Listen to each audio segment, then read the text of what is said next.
Here we're looking at a graph, or two graphs, of world energy consumption in quadrillion BTU. On the left side, we see OECD member status. That is looking at countries in terms of whether they're a member of the OECD or not. And you can shorten this down to say, well, looking at energy consumption in terms of whether countries are developed or developing or somewhere in between.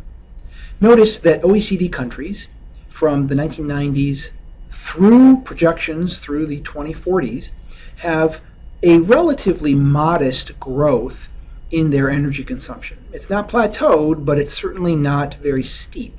If you contrast this with the non-OECD countries, we see a much steeper projected growth, especially as the 21st century matures. This is where the energy consumption is expected to be the most intense. These countries, especially led by China and India, are going to be consuming ever greater quantities of energy than they ever have before.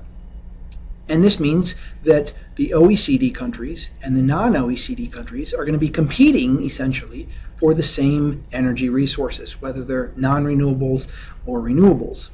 This graph brings into question then issues about energy security and whether or not there's going to be enough distribution networks and enough resources to keep prices relatively affordable for most of the world's people.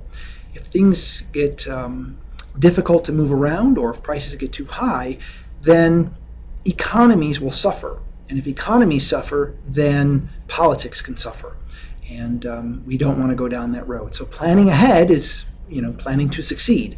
So when we're looking at this, energy analysts say, well, we've got to prepare for a time when the non-OECD countries are going to be consuming a very large portion of the Earth's energy resources. On the right-hand side, we've got energy consumption, or world energy consumption, by fuel type. And notice here we've got liquids, coal, natural gas, the renewables, and nuclear power. So we've got a combination here of non-renewables as well as renewables. The liquids are going to be following the same path in terms of projected consumption that coal, natural gas, and renewables do. And notice there's no slacking off here. They're all rising with relative to 2010 levels. Coal takes a projected dip here by 2040, but not much. If you take the general trend of everything, we're using more of everything, and there's no kind of letting up on this. This means that, again, we've got to prepare for a time when there's going to be more people and more countries struggling and competing for and buying sometimes limited energy resources.